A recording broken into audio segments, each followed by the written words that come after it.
Nathalie Arthaud, vous êtes porte-parole de Lutte ouvrière. Voir des célébrations reprendre à Notre-Dame, vous qui dénoncez la religion comme l'opium du peuple, ça vous émeut?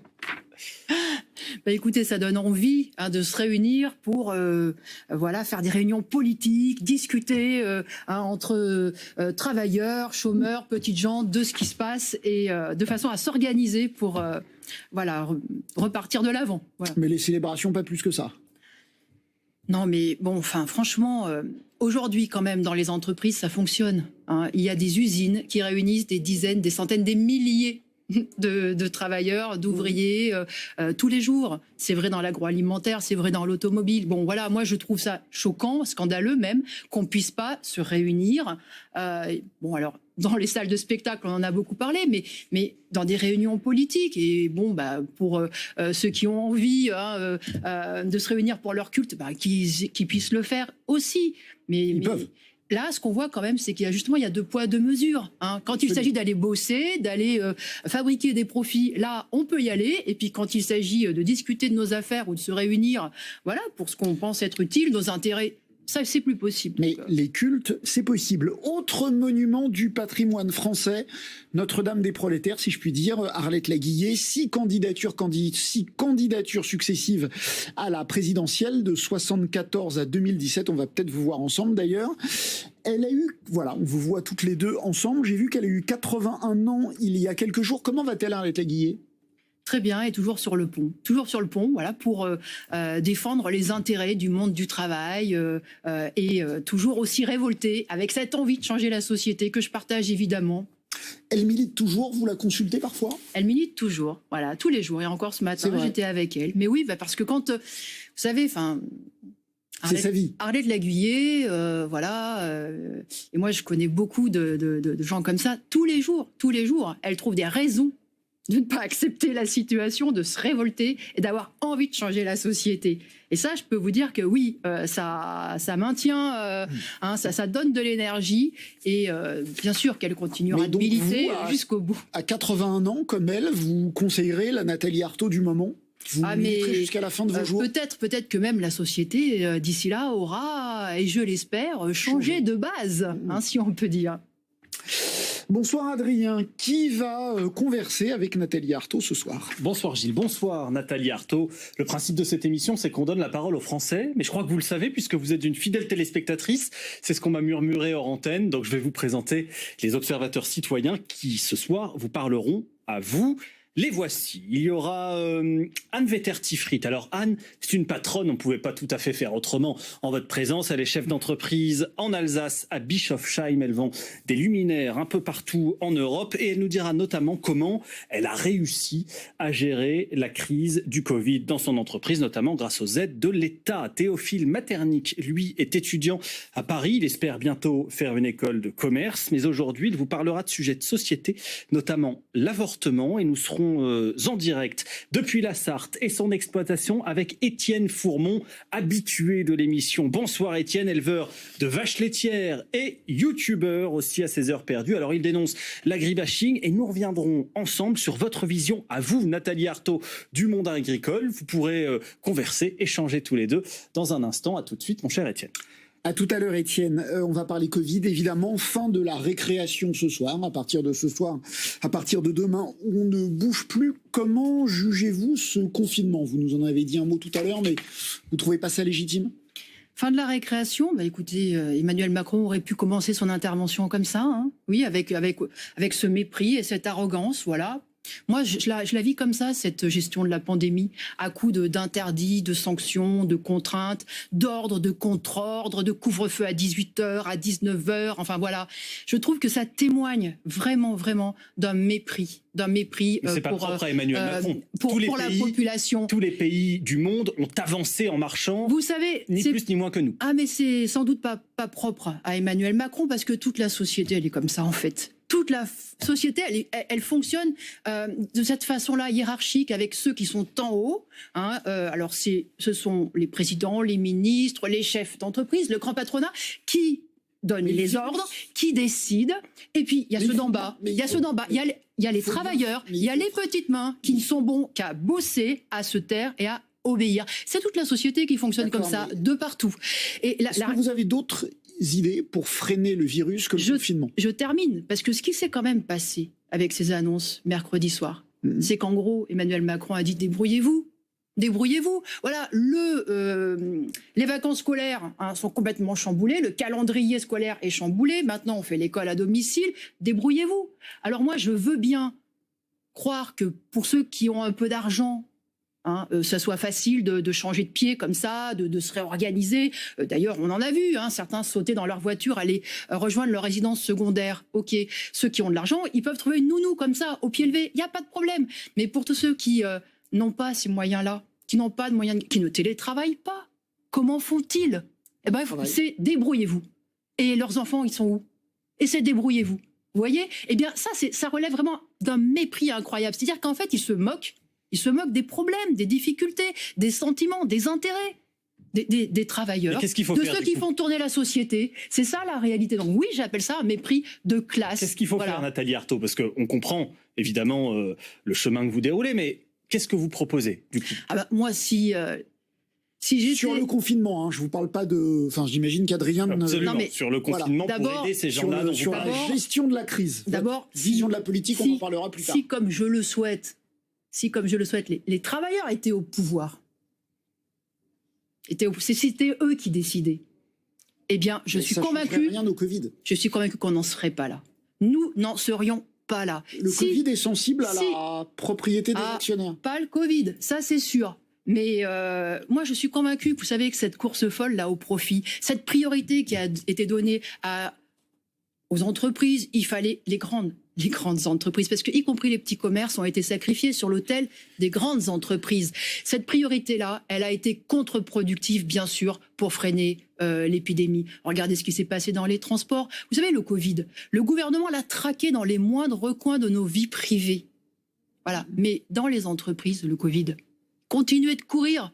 Dans les lycées, les collèges, les écoles, ils continuaient de courir. Pourquoi? Parce qu'il fallait que nous, enseignants, on garde les enfants, de façon à ce que les parents puissent aller travailler. Ça a été une gestion de la pandémie, oui. Alors, du point de vue des intérêts vous avez l'air de la bourgeoisie. Et moi, je suis convaincue que si les travailleurs, effectivement, avaient été au pouvoir, on aurait fait tout autrement. Et d'ailleurs, si les soignants avaient eu leur mot à dire, eh ben, les hôpitaux ne seraient pas dans l'état que l'on connaît aujourd'hui. Vous avez eu l'air de regretter à l'instant le confinement, donc la fermeture des écoles. Vous êtes prof à Aubervilliers et vous dites à la fois on devait garder les enfants. Les écoles, là, vu l'état sanitaire, il fallait les fermer ou pas? Non, mais ce qui est scandaleux, c'est que ça fait un an qu'on est...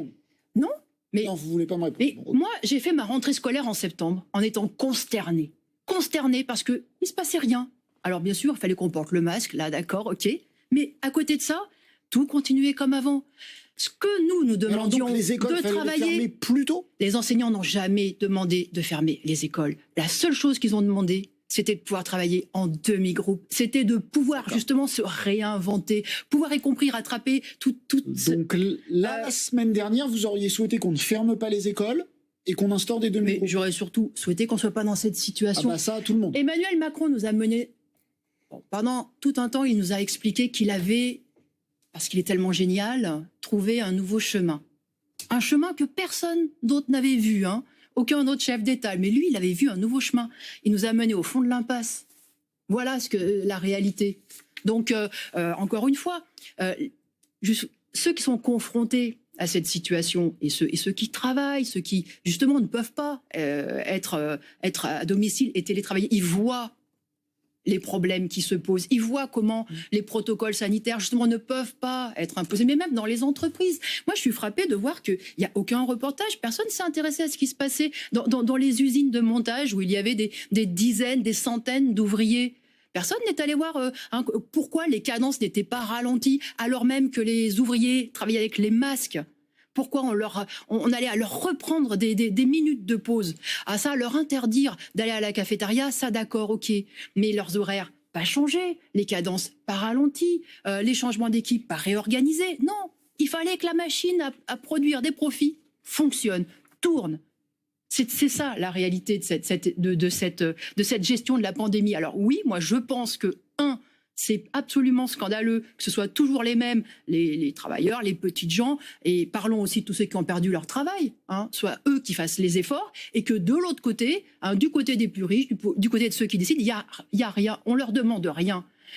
Finalement, Emmanuel Macron, il est incapable d'imposer aux groupes pharmaceutiques qui détiennent les brevets de fournir les vaccins comme c'est prévu dans leur contrat. Tout ce qui lui reste, c'est de nous commander, de commander la population, comme si nous étions à sa disposition. Tout ça, oui, c'est un mépris que je dénonce. Et je le dis et je le redis, oui, si les travailleurs... Vous l'avez dit. Si les travailleurs, ils pouvaient décider, eh bien les choses, elles se passeraient pas du tout comme cela. Vous avez parlé de vaccins et justement, le ministre de la Santé a confirmé ce midi l'accélération de la vaccination pour les profs dont vous faites partie. On l'écoute. D'ici à la fin du mois d'avril, en tout cas, nous souhaitons avoir proposé la vaccination aux enseignants qui travaillent en lien avec des enfants atteints de handicap. Ensuite, il y aura l'ensemble des enseignants, mais également les forces de sécurité nationale. Les profs bientôt vaccinés, est-ce que vous souhaitez vous faire vacciner et est-ce que vous lui faites confiance? Non, mais moi, je fais confiance aux médecins. Voilà, aux médecins, je le dis bien. Parce que je fais une différence entre les médecins et les actionnaires de ces grands groupes. Parce il est médecin, Olivier Véran. Oui, bah là, en l'occurrence, il est surtout ministre de la Santé. Et il nous a expliqué, tout médecin qu'il est, il a quand même osé nous expliquer que les masques, c'était pas sûr qu'ils soient nécessaires il y a un an. Tout médecin qu'il est. Et ça, moi, je m'en souviens. Et ça, je crois qu'on s'en souviendra tous. Donc, vous voyez, être ministre, manifestement, ça transforme un homme. Est-ce que vous souhaitez vous faire vacciner? Est-ce que vous souhaitez que les profs soient vite vaccinés? Moi, je souhaiterais que la vaccination elle aille 1000 fois plus vite. Non, voilà, tout le monde est prioritaire. Tout le monde, mais oui, parce que c'est une question. Si tout le monde est prioritaire, personne n'est prioritaire. Donc, voilà, il faut accélérer la vaccination, absolument, absolument. Et moi, je trouve, ça m'écœure ce qui se passe du côté de la vaccination, de voir ces grands groupes là qui se font concurrence, qui s'arc-boutent là sur leur propriété privée, sur leurs brevets. Ils ont trouvé le vaccin en un an, ce que personne, absolument personne, ne jugeait possible. Alors, c'est les chercheurs, les épidémiologistes qui ont effectivement trouvé le vaccin. Ils ont trouvé ce vaccin, ça a été largement une œuvre collective, parce que, y compris l'ARN messager, c'est quand même des recherches qui datent de plusieurs années. Ça a été fait avec l'argent public. Et moi, je trouve absolument scandaleux que ça soit approprié par quelques grands groupes qui, du coup, se réservent le monopole de produire ces vaccins, alors même qu'ils sont incapables de produire en quantité nécessaire. Voilà. Et rapidement. Donc, moi, alors encore, moi, je pense que le minimum, ça serait de réquisitionner. Les vaccins. De réquisitionner ces laboratoires. Ce que dit également, par exemple, la France Insoumise. Je vais vous faire écouter quelqu'un qui est à peu près d'accord avec vous. Les vaccins sont un instrument essentiel dans ce combat face à la pandémie. Dans l'idée d'une internationalisation des vaccins, j'appelle toute la communauté internationale à s'engager ensemble afin de surmonter tous les retards dans la distribution et à favoriser le partage, en particulier avec les pays les plus pauvres.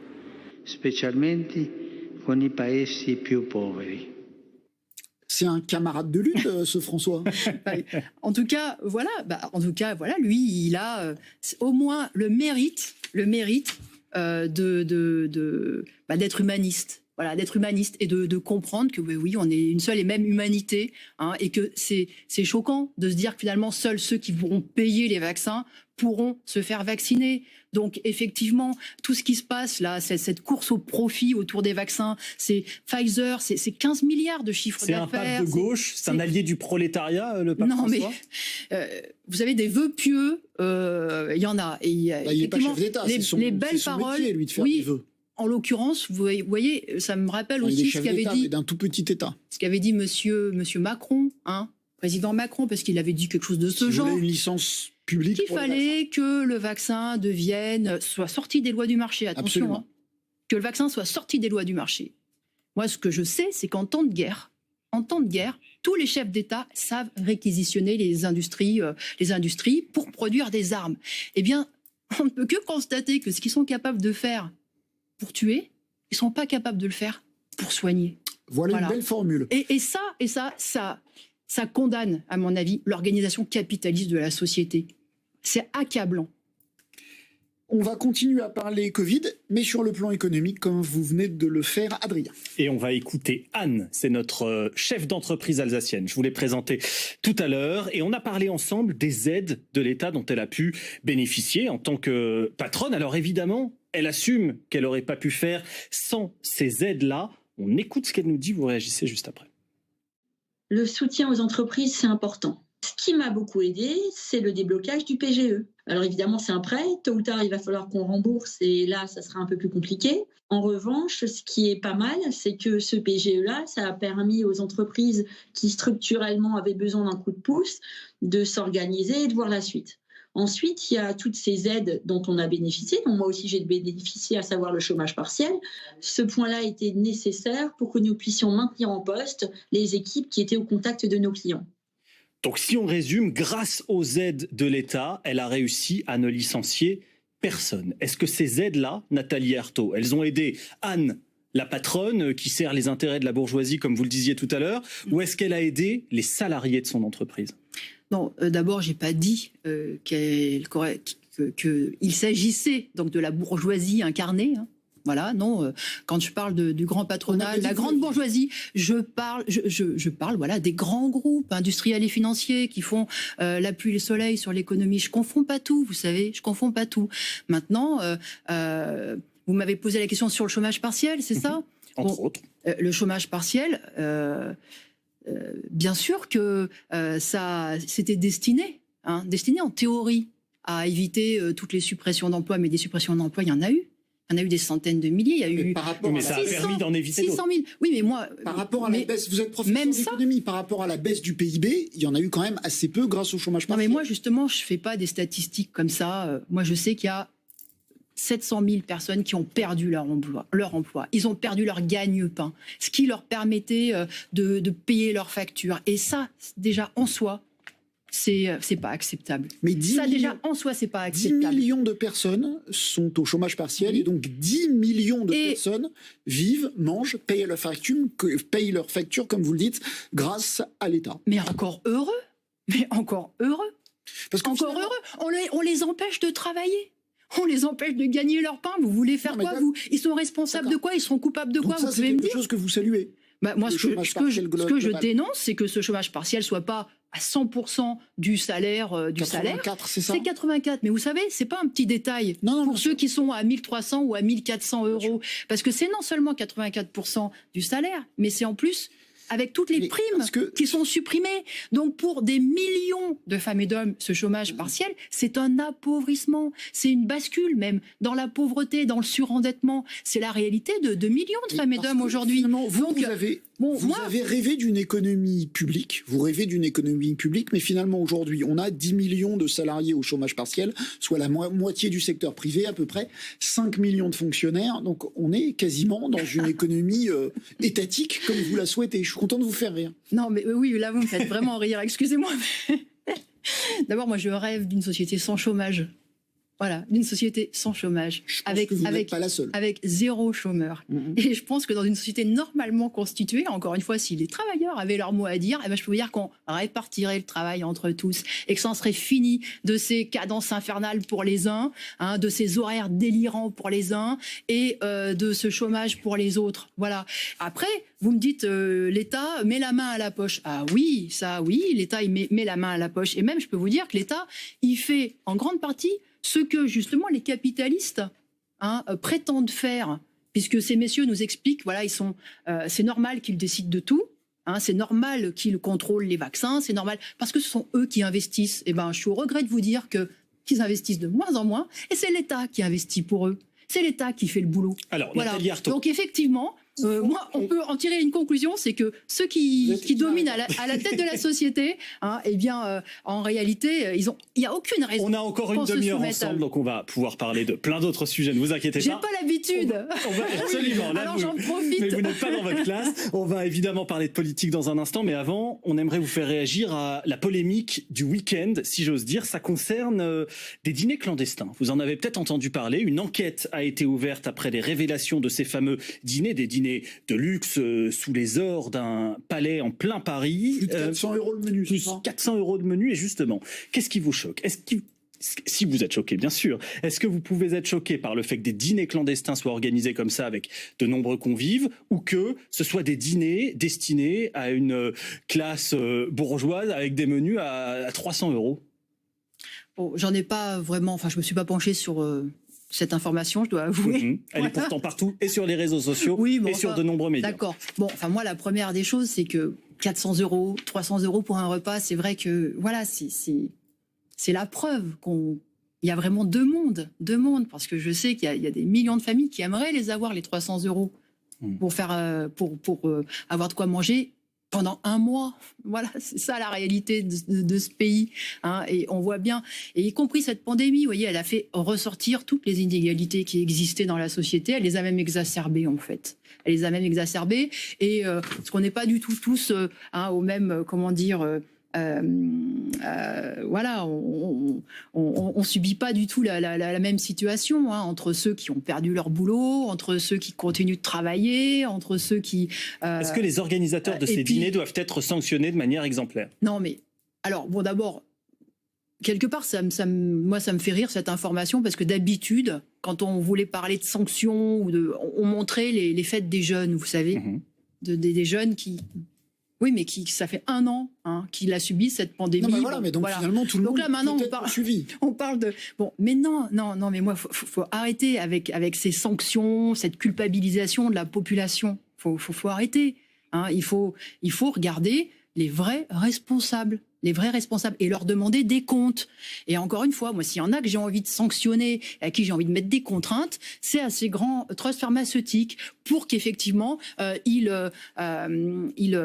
ouvrent leur brevet, pour qu'ils renoncent à leur droit de propriété. Vous l'avez dit. Mais parce que eux, ils ont une responsabilité dans la pandémie. Et c'est d'eux, sans doute, que dépend les mois à venir ici, mais les années à venir à l'échelle du monde. Parce qu'encore une fois, il y a la question des pays pauvres et leur accès aux vaccins. Le pape l'a dit.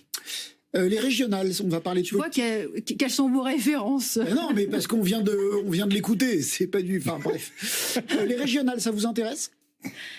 Bien sûr, puisque Lutte ouvrière sera présent, aura des listes. Donc nous présentons des listes dans toutes les régions, et d'ailleurs je serai candidate dans la région Île-de-France pour faire entendre les intérêts des travailleurs. Voilà. Vous savez, les intérêts de ces premiers de corvée. Mais votre but, le but de Lutte ouvrière, c'est de changer le système, de renverser le système. Est-ce qu'on peut le faire dans le cadre d'une région? Je pense qu'à chaque fois qu'on nous permet de nous exprimer, eh bien, il faut dire nos intérêts, il faut dire nos perspectives. Et la première des choses, déjà, c'est de dénoncer. Voilà. Et là, dans la situation, il y a de quoi faire. Vous savez, je me souviens d'Emmanuel Macron qui avait expliqué que les premiers de corvée, qui étaient si mal rémunérés, si mal reconnus, si mal considérés dans cette société, mais il a fait quoi pour mieux les rémunérer, mais même pas les soignants, n'ont même pas obtenu les soignants. Même si vous étiez présidente de région, vous pourriez rien changer à ça. Non, mais encore une fois, moi, mon souhait et ma perspective, c'est que les travailleurs se battent collectivement, se battent pour non seulement défendre leurs intérêts, mais pour dire, nous, on fait tourner cette société. Et nous, on est légitime à décider. Et on est légitime, à prendre les choses en main. C'est cette politique-là que je défends effectivement à chaque élection, et j'espère que dans ces régionales, il y aura effectivement tous ceux qui ont été révoltés par ce qui s'est passé, et qui auront envie de s'exprimer de cette façon-là. Alors Nathalie Arthaud, j'ai parlé de vous à quelqu'un, figurez-vous, et c'est Théophile, notre étudiant que je vous ai présenté en début d'émission, et j'ai voulu lui demander, c'est un peu une question rituelle, ce que vous lui inspiriez, pas forcément personnellement, mais en tous les cas, ce que vous incarnez. Alors déjà, bonne nouvelle, il connaît Lutte ouvrière, c'est un bon premier point, mais il trouve votre approche un tout petit peu archaïque. C'est peut-être archaïque dans le sens où ils vont viser un électorat ouvrier qui est quand même passé en grande partie du côté du Front National pour des raisons sociologique, idéologique. Je pense qu'il y a de moins en moins d'ouvriers qui pourraient trouver satisfaction dans le programme de la lutte ouvrière. Mais ce que je peux au moins lui reconnaître, c'est que rien que dans le nom du parti, elle incarne une certaine gauche qui n'a pas délaissé la lutte des classes. Mais c'est vrai que mettre en avant la lutte contre le capitalisme aujourd'hui au nom uniquement de l'extrême gauche, donc avec tout le corpus marxiste, ça va pas avoir le même écho qu'il y a 50 ans. Alors, que lui répondez-vous à Théophile? Est-ce qu'il a raison quand il dit que les ouvriers se sont détournés de vous pour voter Marine Le Pen? Alors d'abord, moi je constate que il reconnaît la lutte de classe. Il reconnaît la lutte de classe. Il le met à votre crédit en tout cas. Voilà, il reconnaît la lutte de classe et effectivement la lutte de classe, y compris, on l'a vu pendant cette pandémie, parce que voilà, elle se traduit justement. Par tous ces licenciements. Mais sur le vote ouvrier dont nous parle Théophile. Donc voilà, maintenant, je ne vois pas du tout en quoi le Rassemblement national représente les intérêts des travailleurs. Quand est-ce que le Rassemblement national a dénoncé l'exploitation? Quand est-ce qu'il dénonce le grand patronat, sa soif de profit? Quand? Jamais. Il n'en demeure Jamais. pas moins que les ouvriers votent majoritairement pour le Rassemblement national. C'était le cas en 2017, par exemple, où Marine Le Pen a engendré 37% du vote des ouvriers. Contre Jean-Luc Mélenchon, qui a engendré 24%. Majoritairement, les ouvriers votent pour l'abstention. Majoritairement, parce que justement, ceux qui votent, parce qu'ils ont été écœurés, parce qu'ils ont été écœurés par toutes les promesses que les politiciens ont pu leur faire à chaque élection. Donc il y a une désorientation, il y a effectivement tout cela qui pèse dans la situation. Maintenant, je crois que effectivement, ce qu'on représente. Oui, il y a une. C'est une véritable perspective. Encore une fois, pour tous ceux qui ont envie de se battre, tous ceux qui se résignent pas à être justement trimballés de politicien à politicien, voilà, qui marchent pas dans ces histoires de sauveur suprême et qui cherchent pas celui qu'on n'a jamais essayé. Et tous ceux qui veulent se battre, eh bien, ils savent qu'ils peuvent compter sur nous justement pour mener le combat. Est-ce qu'il y a un pays dans le monde qui serait un exemple du régime, du monde que vous voulez instaurer? Non. Mais vous savez, en ce moment, on commémore les 150 ans de la Commune de Paris. Eh bien là, c'est un exemple vivant de comment on imagine que la société, elle pourrait fonctionner. C'est-à-dire pendant la Commune de Paris, c'est le peuple de Paris qui a pris son sort en main, qui a décidé, qui s'est représenté lui-même, puisque la Commune de Paris, c'était des prolétaires, c'était des petits artisans, des petits boutiquiers, c'était des femmes et des hommes, comme c'était le monde du travail. Bon. Et ce gouvernement, il a fait ce que jamais aucun gouvernement n'a fait au monde. Il y avait des problèmes de logement, eh bien il a logé. En réquisitionnant, il y avait des problèmes d'approvisionnement en nourriture, eh bien il l'a organisé. Il y avait du chômage, eh bien il a réquisitionné les ateliers qui avaient été abandonnés. Donc voilà, pour nous tout ça c'est une inspiration. Et moi j'ai cette confiance fondamentale dans le fait que les travailleurs, on voit que d'abord ils n'ont pas de preuves à donner en fait, parce qu'ils font tourner toute la société. Ils la font tourner. Et au premier confinement, ils ont fait preuve de leur dévouement, de leur esprit de sacrifice. Moi, je suis convaincue que, justement, si on part des travailleurs et si on leur donne la possibilité d'organiser la société, oui, on peut la réorganiser sur des bases collectives, sur des bases qui offriront enfin un avenir à la société. Alors, c'est l'heure du direct citoyen. On va entendre non pas un travailleur, mais un travailleur agricole, si je puis dire. Absolument. Qui se qualifie un peu comme un chef d'entreprise aussi quand on est agriculteur. Et c'est le cas d'Étienne Fourmont dans la Sarthe. On prend la direction donc de Viré en Champagne. Bonsoir Étienne, vous êtes éleveur de vaches laitières. Nathalie Arthaud a été candidate 2 fois à la présidentielle déjà. Peut-être le sera-t-elle l'année prochaine, elle nous le dira peut-être tout à l'heure, mais on va revenir sur une interview de vous en tant que candidate, Nathalie Arthaud. Vous l'aviez donnée en 2017 sur un site qui s'appelle actuenvironnement.com et vous parliez d'agriculture dans cette interview et vous disiez que notamment l'agriculture, vous estimez qu'elle est intégrée à un système capitaliste. Et j'ai envie de demander à Étienne ce qu'il en pense. Est-ce que, Étienne, vous vous considérez comme un capitaliste ?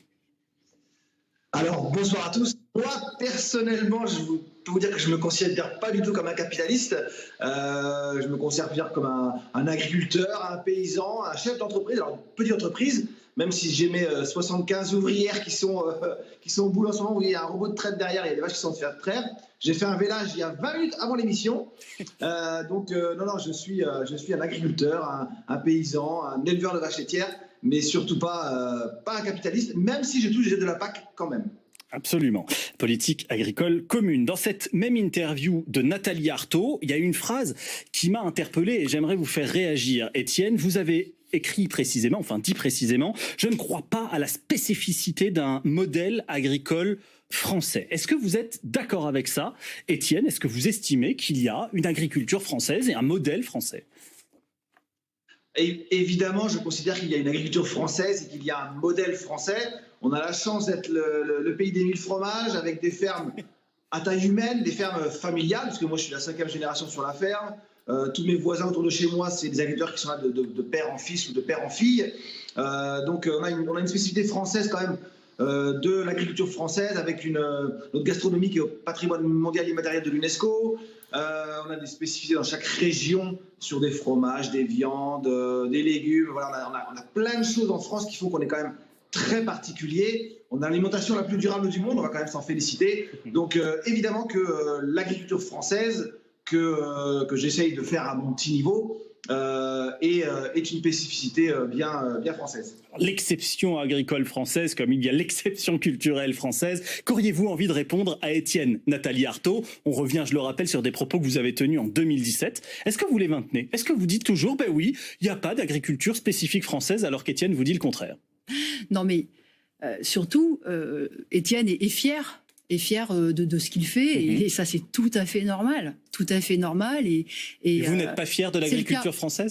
Mais il a raison d'être fier et de penser que voilà, son travail c'est du bon boulot, mais bien sûr, moi là où je pense que vous êtes un peu malhonnête, hein, c'est quand vous expliquez que voilà, je dis que l'agriculture est intégrée au modèle capitaliste, et que donc Étienne est capitaliste. Mais non, c'est pas du tout ce que j'ai dit. Parce que c'est pas ce que j'ai dit non plus, hein, je lui ai posé la question. Nous sommes tous intégrés dans ce modèle capitaliste, sauf qu'il y en a qui sont effectivement des capitalistes, qui vivent du travail des autres, et puis il y a des travailleurs. Et pour moi, Étienne, c'est un travailleur. Il appartient en réalité au camp des travailleurs. Après, l'agriculture, c'est comme tous les domaines économiques, il y a ce critère de rentabilité, il y a ces lois du marché, il y a cette concurrence, et malheureusement, tous les agriculteurs, et en particulier les plus pauvres, sont complètement piégés par cette pression de la compétitivité. Merci beaucoup. Merci Étienne. Vous êtes un travailleur ou pas? Rapidement, oui ou non?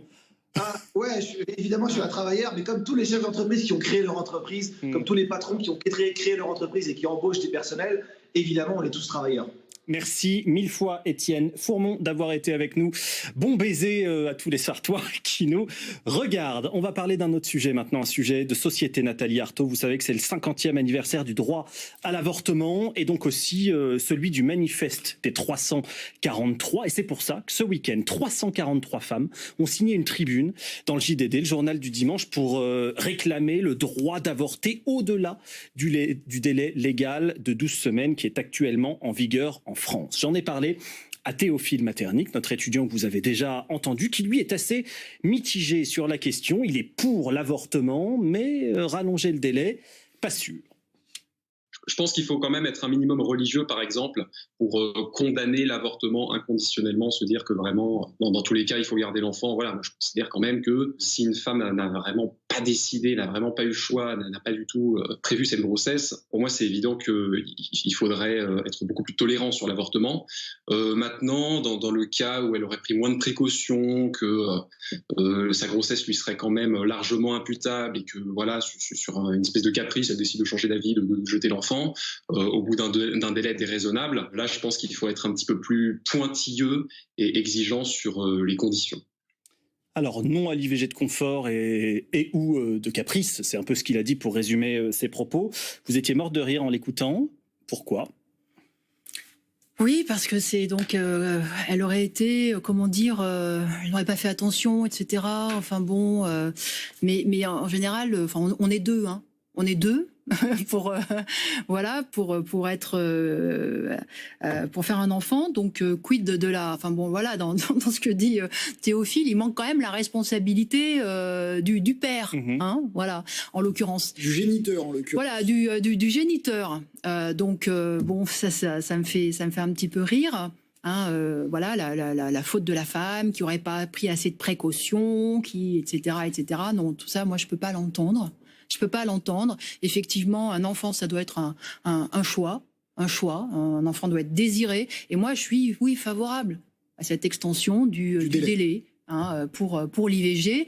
Mais je suis pas du tout sûre que le gouvernement ait le courage. Une partie du groupe majoritaire. Et le courage d'aller jusque-là.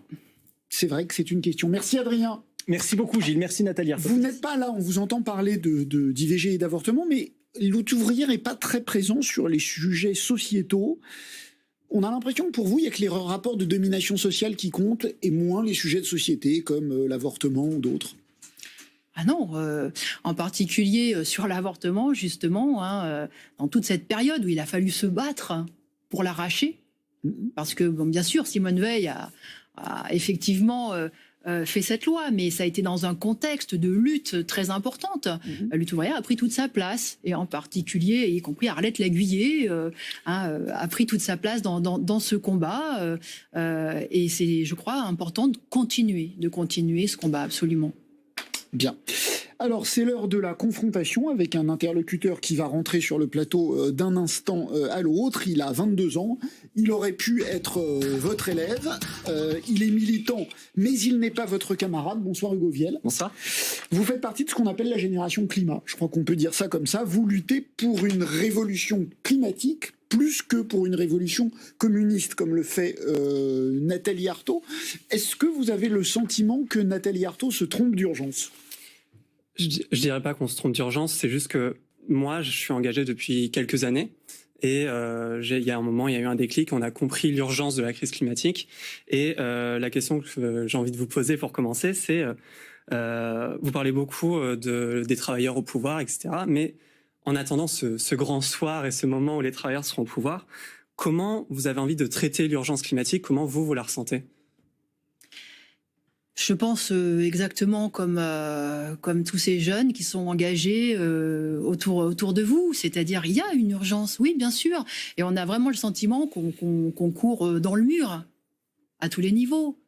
Je crois que sur le constat, en fait, on sera d'accord. Que ce soit sur le réchauffement climatique, la déforestation, enfin bon, bien sûr.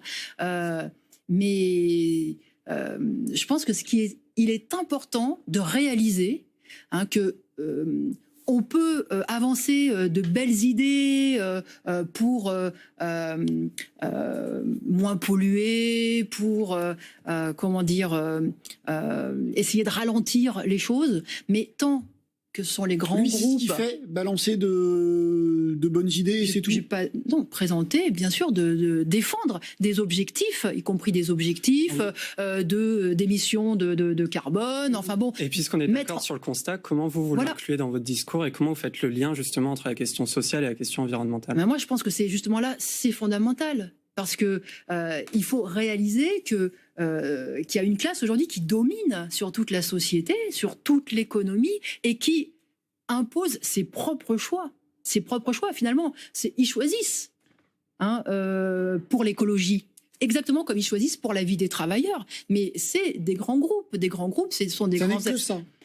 C'est surtout ça. Ce n'est là aussi qu'un rapport de domination de classe. Excusez-moi, mais l'écologie, moi, je pense qu'elle ne se pose pas en termes... En tout cas, poser uniquement l'écologie en termes des comportements individuels, c'est faire fausse route. L'écologie, c'est un problème collectif. Cela pose le problème de comment on organise la société, comment on fabrique notre énergie, comment on organise les transports, comment on se nourrit, comment on organise le travail. Dans les manifs écolos. Et moi, ce qui je suis convaincue que si on laisse les manettes de cette économie à une classe capitaliste qui ne jure que par le profit, En gros, c'est je fais mon argent, hein, après moi le déluge. Eh bien, on ne pourra rien réaliser. Donc, il y a un bras de fer, effectivement, à conduire à ce niveau-là. Il y a à renverser cette classe-là qui est un obstacle pour moi. Et juste, je termine, y compris le choix. C'est plus oui, non, mais faut le laisser parler. justement, pour que je m'explique complètement, c'est que cette classe sociale-là, elle peut être effectivement renversée par qui ? Eh ben, je pense justement par le monde du travail. Et là, je vous rejoins sur ce sujet-là, où il y a un rapport d'Oxfam qui a été publié très récemment qui montre que les entreprises du CAC 40 nous guident vers un monde à plus 3,5 degrés Celsius de réchauffement. Mais du coup, donc on a ces grandes entreprises qui nous emmènent droit dans le mur. On voit très bien les lobbies qui sont à l'œuvre justement avec la loi climat qui est discutée en ce moment à l'Assemblée nationale. Et si les travailleurs étaient au pouvoir, comme vous dites, ce serait quoi les choses que vous ferez ? Comment vous mettrez en œuvre cette transition écologique ou cette révolution écologique du coup ? Déjà, il y aurait quand même ce bouleversement total. Hein, c'est que la société mais serait... que, à part dire... j'ai dit 2 mots. C'est exact. Mais parce que je sais que vous alliez dire la même chose qu'il fallait... alors, allez-y, répondez peut-être à ma place, monsieur Bornstein. Peut-être que je vous en prie, vous expliquerez mieux. Allez-y. Non, je pense que voilà, les travailleurs, eux, ne seraient pas aveuglés par les profits, par la rentabilité. Mais ça ressemble à quoi concrètement ? Par exemple, il y a la loi climat actuellement à l'Assemblée. Du coup, c'est quoi les mesures les travailleurs au pouvoir. Maintenant que je vous ai entendu, maintenant que je vous ai écouté, je peux le dire. Et une société... Quelle que soit la question qu'on vous pose, vous dites il faut que les travailleurs reprennent le pouvoir et ça guérira tous les maux. Non, pas qu'ils reprennent, qu'ils le prennent. D'accord. Et ça guérira tous les maux. Et j'ai l'impression qu'Hugo essaye de vous dire ça suffira peut-être pas. Il faut peut-être autre chose. Enfin, là, on a en fait... Tout à l'heure, vous nous avez dit on ne se trompe pas d'urgence, mais si, parce qu'en préparant l'émission, vous nous avez dit très clairement, on n'a pas le temps pour le grand soir. En effet, on n'a pas le temps pour le grand soir, et du coup, là, c'est ce que vous dites. Et vous dites les travailleurs doivent arriver au pouvoir, sauf que c'est pas le cas aujourd'hui. Et du coup, comment on avance à partir de là ? Parce que là, on vient d'entrer dans la décennie critique, on est en 2021. Les scientifiques nous disent qu'on a jusqu'à 2030 pour pas dépasser un certain seuil et pour pas émettre plus de CO2 et plus de gaz à effet de serre que l'atmosphère et que la planète ne peut en supporter. Et du coup, à partir de là, on est dans une telle urgence qu'il faut réussir à avancer. Et cette révolution, elle va pas arriver tout de suite, ou en tout cas, moi, je la vois pas, et j'étais assez d'accord avec ce que Théophile disait sur le fait que votre discours aujourd'hui, il parle à très peu de personnes. Et du coup, comment, à partir de là, on avance, et peut-être comment vous allez réadapter votre discours à l'aune de cette urgence écologique ? Si on abandonne cette perspective de réorganiser l'économie sur d'autres bases, de l'organiser collectivement, en faisant nos choix justement ensemble, et des choix qui correspondent aux intérêts du plus grand nombre, des choix qui justement respectent à la fois les hommes et la planète. Si on n'a pas cette perspective-là, on n'arrivera à rien. Vous parlez aussi de démocratie, du coup. Mais bien sûr, pour moi, la société communiste, avec les travailleurs au pouvoir, ça veut dire organiser la société de façon rationnelle, produire ni trop peu, ni trop, produire pour satisfaire d'abord les besoins en respectant, en rationalisant les choses et en planifiant. Parce que aussi, le problème de la société capitaliste, c'est qu'il n'y a rien qui est planifié. C'est un gaspillage sans nom, cette société capitaliste. Alors même que, justement, si on veut rationaliser l'utilisation des ressources, il faut l'organiser, il faut le planifier. Et ça ne peut être fait que collectivement. Mais du coup, moi, je suis assez d'accord avec vous sur le point de toute manière, il faut engager la transition écologique. Et en effet, là, on parle d'anthropocène, il y en a qui parlent aussi de capitalocène. Et du coup... je vous ai demandé concrètement à quoi ça ressemble. Vous dites que c'est les travailleurs qui vont le faire. Mais est-ce que vous avez des exemples, par exemple, si, admettons, vous êtes élu à la tête de la région Île-de-France, qu'est-ce que vous mettrez en place concrètement ? Non, mais élu à la région Île-de-France, c'est pas les travailleurs au pouvoir, encore une fois. Les travailleurs au pouvoir, c'est effectivement le renversement de cette société, de cette logique capitaliste où il y a que le fric qui compte. Oui, mais c'est ça le problème. Il faut qu'il y ait une société où il n'y a pas que le fric qui compte, où les hommes et la planète comptent aussi. Et ça ne peut se faire que si on renverse. Effectivement, il faut exproprier les grands groupes capitalistes. Il ne faut plus qu'ils soient dans les mains d'une minorité qui ne jure que par les profits qui pourront en retirer. À toute cette génération qui considère que le climat est une urgence absolue, la seule réponse que vous avez depuis le début de l'émission, c'est il faut renverser les rapports sociaux. Oui. Et lui, il vous dit, d'accord, mais lui, il vous dit, ça sera pas pour tout de suite. Mais en attendant de le faire, Qu'est-ce qu'on fait? Et vous n'arrivez pas. En attendant, apporter la on a eu moindre combien réponse de ministres de l'écologie? Nicolas Hulot, dernier grand ministre de l'écologie, il a démissionné. Il a démissionné pourquoi? Parce que les lobbies étaient trop forts. Parce qu'il a expliqué qu'il était confronté à ce mur. Bon, alors moi je veux bien qu'on nous explique que bah oui, il faut faire par petits pas, que peut-être avec un ministre et sans changer le capitalisme, les choses pourraient être améliorées. Mais la réalité, c'est que même ceux qui l'ont tenté, et combien de fois, et avec ce que fait Hugo, tant qu'il n'y a pas de révolution, je ne dis pas, parce que vous dites que tant qu'il n'y aura pas de révolution, tout ce qu'on peut faire ne sert à rien. Parce que je crois que justement, donc, pour cette génération, c'est terrible. C'est une génération qui se bat. Qui se mobilise, qui fait pression par en bas, qui a justement des rêves, qui a des envies et qui se pose toutes ces. C'est vous qui le dites, mais c'est pas sûr qu'on ait tant de différences que ça. Exactement. Est-ce qu'on n'arrive pas à se rejoindre sur certains points? Justement, quand vous parlez du capitalisme, il y en a beaucoup qui disent aujourd'hui que de toute manière, le capitalisme doit être renversé, on doit arriver à une nouvelle économie. Mais du coup, est-ce que... Vous voyez, nous sommes d'accord sur un certain nombre de points, et ça va bien plus loin que ce que vous dites. Réussir à l'aborder du prisme écologique avec l'urgence écologiste, justement, ça ne nous engage pas à aller plus vite et à aller plus loin, et justement à apporter un renouveau, et peut-être qu'aujourd'hui justement dans votre discours on l'entend pas assez, et peut-être qu'il y a le besoin de changer de discours pour aller toucher peut-être plus de personnes aussi, en tout cas l'inclure plus, parce que moi je suis très sensible à ce que vous dites, mais du coup comment on arrive à allier les deux? Et nous c'est ce qu'on essaye de faire, et la justice sociale n'ira pas sans la justice écologique et vice-versa. Fin du débat. Merci beaucoup. C'était passionnant. Enfin, c'est un certain constat de désaccord, mais je trouvais ça assez... Et aussi d'accord. Et aussi d'accord, vous n'avez pas tort. Autre aspect qu'on n'a pas... Merci beaucoup. Restez avec nous, il reste 4 minutes d'émission, 3 minutes d'émission. Est-ce qu'il y a des réunions non mixtes à Lutte ouvrière et des réunions réservées aux minorités? Non. Non, et ça ne viendrait à l'esprit d'ailleurs de personne. Voilà. Et, bon, je sais pas, je vous donne un exemple. Écoutez, Lutte ouvrière, comme beaucoup d'organisations politiques... Donc vous ne défendez pas l'UNEF sur ce coup-là? Ah, mais je défends complètement l'UNEF. Ah, ça, oui, je défends complètement l'UNEF. Parce que là, c'est une cabale qui est faite, qui est montée de toutes pièces contre l'UNEF. Mais vous croyez que c'est parce que l'UNEF a organisé 2 réunions non mixtes en 1 an qu'il y a cette meute-là qui s'en prend à l'UNEF? Non. C'est parce que l'UNEF est un syndicat étudiant, parce qu'il a mis le doigt sur la misère étudiante, parce que c'est pour ça qu'on s'en prend à l'UNEF. Alors moi, je peux vous dire que je suis solidaire avec l'UNEF contre le gouvernement. Sur le principe de ces réunions non mixtes, pourquoi êtes-vous contre? Mais encore une fois, Lutte ouvrière, non, on ne fait pas de réunions non mixtes. On n'en a absolument pas le besoin. On est une organisation politique qui est à majorité composé d'hommes, comme malheureusement beaucoup d'organisations politiques et syndicales. Bon, eh bien, c'est cette majorité d'hommes qui a fait le choix d'avoir une porte-parole femme, Arlette L'Aiguiller. C'était en 1974, la première organisation, parce que justement, une organisation révolutionnaire, justement. Donc, vous voyez, quand on est engagé pour un combat commun, on doit se battre en commun. Ensemble. Voilà, ensemble. Et moi, ce que je pense, c'est que le combat des travailleurs et le monde du travail, vous savez, il est composé de femmes, d'hommes, de femmes et d'hommes de toutes les origines, de toutes les couleurs de peau. Et on ne gagnera pas pour mot si nous ne sommes pas ensemble. C'est quand on est engagé dans des combats, on les mène ensemble. C'est mot pour mot ce qu'ont dit les critiques de l'UNEF de gauche.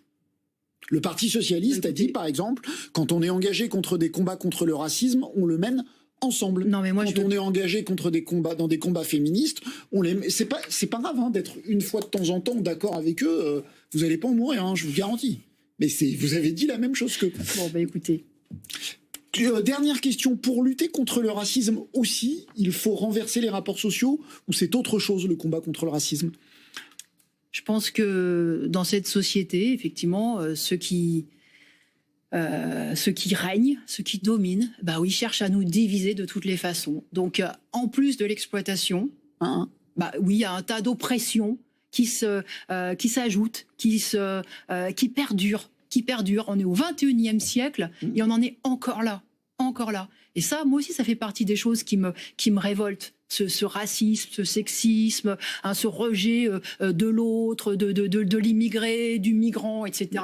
Tout ça, ça me révolte. Mais il est inhérent au capitalisme. Je pense que oui, c'est lié à ces rapports de domination qui empêchent justement les femmes et les hommes de vivre et de décider ensemble, de former une véritable collectivité. On est traversé de rapports hiérarchiques, de rapports de domination et d'inégalité dans cette société. Donc oui, moi je pense que fondé sur d'autres bases, et justement, encore une fois, le monde du travail, c'est un choix parce que à la fois, c'est ceux qui ont intérêt à changer la société, mais c'est ceux qui portent en eux-mêmes une société collective, voilà, où tout le monde, bon chacun, aura sa place. Merci beaucoup, c'était le mot de la fin. Merci Hugo, merci beaucoup Nathalie Arthaud d'avoir été l'invitée de votre instant politique. Vous serez candidate en 2022 ? Oui, je serai candidate en 2022. Très bien.